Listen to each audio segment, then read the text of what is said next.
As someone who grew up in an actual farmhouse in rural Indiana and whose father was a real live organic farmer at the forefront of the sustainable agriculture movement in the 1990s, I know a few things about farming and farmhouses. And there are at least two differences between a house on a real working farm and a farmhouse style farmhouse. One is that no genuine self-respecting farm wife would have barn doors in her home. Barns are for animals. What's the matter? You raised in a barn? Shut the door.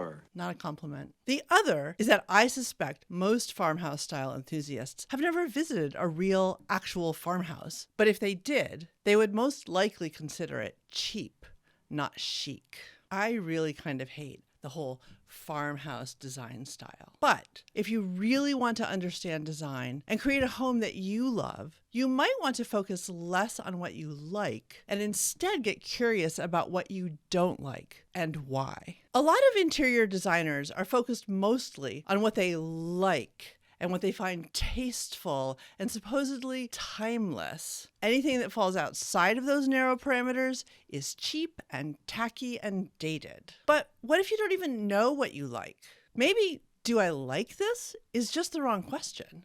When we ask, what do I like? The possibilities are so open-ended that it can be totally overwhelming. We often instinctively know what we don't like, but we rarely bother to analyze that visceral reaction. Asking, what exactly is it that I don't like about this, can be really effective at pointing us in the direction of what we do like. I really dislike farmhouse. But you could insert any design style that you have a visceral aversion to here. So what is this so-called farmhouse style? Architectural Digest says farmhouse is really about a lifestyle and bringing that simpler, clean aesthetic to a home and really focusing on what matters the most. Often defined as chic, comfy, cozy, or warm, it's a look that's been made particularly popular in the last decade or so.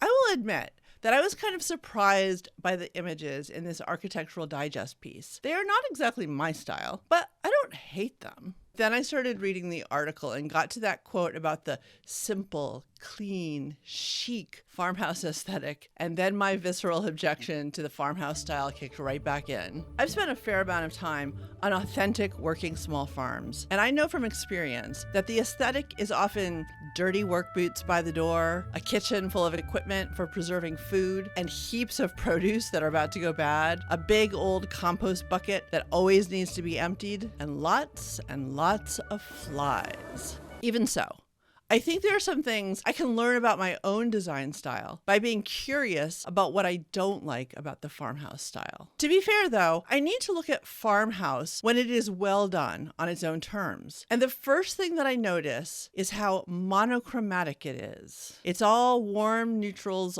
all the time, with maybe a splash of navy blue. When I stare at too many monochromatic interiors and imagine actually living in them, I could feel the joy ooze out of me. If I didn't already know, this is a really good sign that I need color to be happy in my home. One thing that surprised me though, I really did like the use of natural materials in the farmhouse aesthetic, especially all the wood. I'm not just a farmer's daughter, but a carpenter's daughter too, and I love wood. But where farmhouse lost me was the faux beam trend. If faux beams make your heart sing, then that's wonderful. And as it turns out, there's a whole ton of tutorials on TikTok about how to make them. But these faux beams really rub me the wrong way. And when I ask why, what I learn about myself is that I kind of hate spaces that pretend to be what they're not. Artifice without irony is not really my thing. It's sort of like autistic masking, and I've had more than enough of that for a lifetime. Thank you very much. This is probably the source of my visceral aversion to the whole farmhouse style in the first place. I find the built world fascinating, and I'm becoming more and more interested in architecture. To me, a beam is a real thing. It has a real purpose to support and transfer the weight of floors and ceilings and roofs. I'm grateful for the real beams holding up my house, but I don't want any faux beams or really faux anything. Another thing I discovered when I got curious about farmhouse was that some of what I expected to hate, I didn't actually hate. What I hated was the farmhouse at its worst version. For example, I agree with quite a few critics of farmhouse wall decor. The trend of wall art with cutesy words, I really dislike the targetification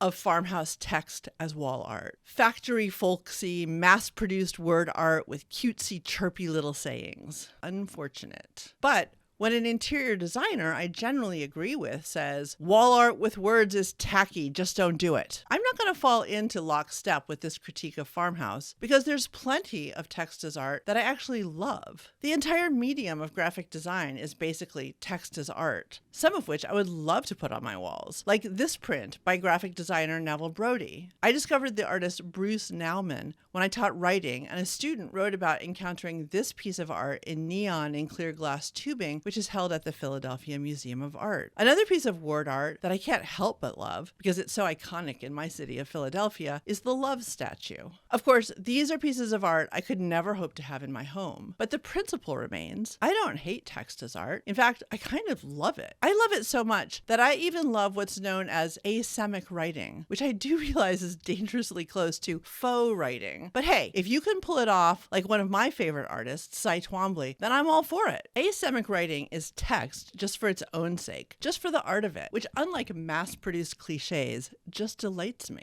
I suspect that Joanna Gaines would beg to differ. And that's fine. We don't have to all love the same thing. But examining what I don't like about farmhouse text as wall art reminded me of text as wall art that I do love, and I'm not going to make the mistake of throwing out the baby with the bathwater. When I was down a bit of a farmhouse rabbit hole on Pinterest, I also discovered lots of other forms of wall art that I actually love, but weren't really on my radar, such as botanicals and maps, both of which I think are delightful, but I hadn't really thought of as potential art for my own home. Now I am thinking about it. Another reason we should be curious about design styles we don't love is that tastes change. This is obviously true on a macro cultural level. We call these changing tastes in design trends, and the trends that seem to stick we call design eras. But before a design trend becomes a vaunted era, it usually has plenty of critics who just hate it. For example, did you know that the iconic Art Deco Chrysler Building in New York City was once panned by critics as tacky and gimmicky? The same is true of many postmodern buildings. Philadelphia's One Liberty Center, which was modeled on the Chrysler Building, but many decades later, was met with fierce resistance when it was first proposed in the 1980s. Now it is perhaps the most beloved skyscraper in the Philly skyline. We as individuals can have personal design eras as well. Our own taste can change over the course of a lifetime. We can outgrow styles that we once loved, and styles we once disliked